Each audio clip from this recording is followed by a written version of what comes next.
বন্ধু, আপনার ঘুম কি ভোর ৩টে থেকে ৫টার মধ্যে ভেঙে যায়? আপনি কি রোজ এই একই সময়ে জেগে যান? তাহলে এই ভিডিওটি অবশ্যই আপনার জন্য। স্বাগত আপনাদের মোটিভেট মন ইউটিউব চ্যানেলের নতুন একটি ভিডিওতে। ভিডিওটি শুরু করার আগে আপনাদের কাছে আমার একটি ছোট্ট অনুরোধ। আপনারা যদি এই চ্যানেলে প্রথমবার এসে থাকেন তাহলে চ্যানেলটিকে অবশ্যই একটি সাবস্ক্রাইব করবেন।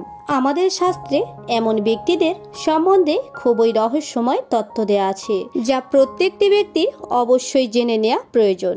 কেননা ভোর ৩টে থেকে ৫টার মধ্যে ঘুম ভাঙা কোনো স্বাভাবিক ব্যাপার নয়।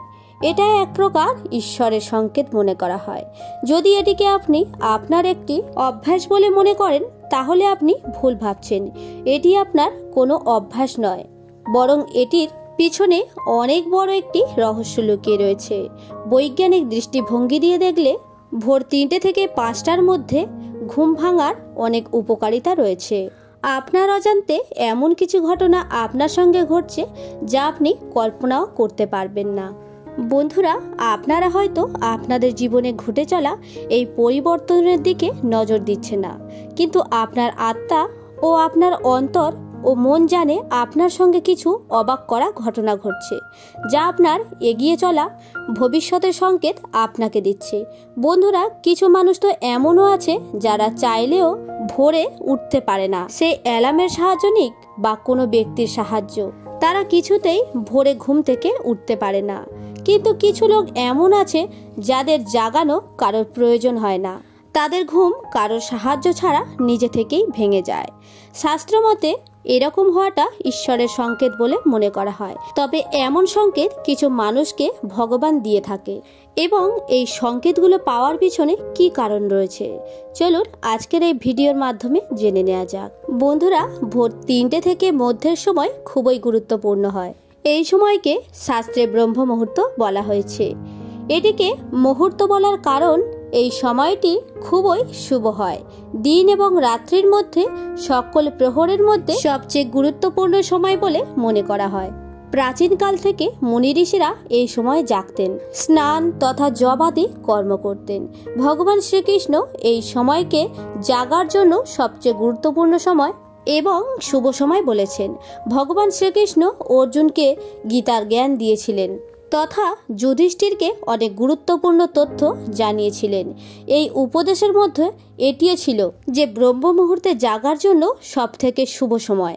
বন্ধুরা, শাস্ত্রে সূর্য ওঠার আগে যে ব্যক্তিরা জেগে যান তাদের সম্পর্কে কিছু আলোচনা করা হয়েছে। আপনি যদি সূর্যোদয়ের আগে জেগে যান তবে আপনি একজন অনুশাসন প্রিয় ব্যক্তি। আপনার রোগ বা অসুখ হয় না বললেই চলে। আপনার স্বভাব শান্ত এবং আপনি একজন সৎ ব্যক্তি। আপনি সমস্ত কাজ পূর্ণ নিষ্ঠার সঙ্গে করতে পছন্দ করেন। আপনি ছল কপট থেকে দূরে থাকতে ভালোবাসেন এবং এই সকল ব্যক্তিদের আপনি একেবারেই পছন্দ করেন না। আপনি অধিক বুদ্ধিমান, পরোপকারী ব্যক্তি, এই জন্য লোকে আপনাকে সম্মান করে। আপনি জেনে বুঝে কারোর মনে আঘাত দেন না। আপনি কারোর কোনো খারাপও চান না। আপনি প্রতিটি কাজ নিয়ম মতো সম্পন্ন করেন। কঠিন সময়ে আপনি নিজের লোকের সঙ্গ কখনো ছাড়েন না। আপনি আপনার পিতামাতাকে সম্মান করেন এবং আপনার জীবনসঙ্গিনী চরিত্রবান। যদি আপনার সঙ্গে এই সকল ঘটনাগুলি ঘটে তার কারণ হলো আপনার ঘুম ব্রাহ্ম মুহূর্তে ভেঙে যায়। আপনার এই স্বভাবের কারণ হলো আপনার উপরে অলৌকিক শক্তির প্রভাব রয়েছে। মনে করা হয় সূর্যোদয়ের পূর্বে যে ব্যক্তি নিজের কাজকর্ম শুরু করে তার কাজে সফল হওয়ার সম্ভাবনা দ্বিগুণ বেড়ে যায়। যে মহিলা সূর্যোদয়ের পূর্বে উঠানে ঝাড়ু দেয় এবং উঠান পরিষ্কার করে সেই গৃহে মা লক্ষ্মী সর্বদা বিরাজ করে। সেই ঘরে কখনো দুঃখ প্রবেশ করতে পারে না এবং শোক চিরস্থায়ীভাবে বিরাজ করে। সূর্যোদয়ের পূর্বে জেগে ওঠা ব্যক্তি সূর্যদেবের বিশেষ কৃপা প্রাপ্ত করে। সূর্যদেবের প্রথম কিরণ যে ব্যক্তির ওপরে পড়ে তার ভাগ্যের উদয় ঘটে। যদি কোনোদিন আপনার ঘুম ভোর ৩টে থেকে ৫টার মধ্যে ভেঙে যায় তাহলে আপনার জীবনে কোনো বিশেষ পরিবর্তন আসতে চলেছে। ব্রহ্মাণ্ডের অলৌকিক শক্তিরা আপনাকে সংকেত দিচ্ছে যে এবার আপনার খারাপ সময় সমাপ্ত হয়ে ভালো সময় আসতে চলেছে। আপনার দুঃখ এবং দারিদ্রতার বিনাশ ঘটতে চলেছে। এবং আপনার জীবনে সুখ শান্তি সমৃদ্ধি আসতে চলেছে। ভোরবেলা ওঠার অর্থ হলো ঈশ্বরের সঙ্গে অদ্ভুতভাবে নিজেকে সংযুক্ত করার সমতুল্য মনে করা হয়।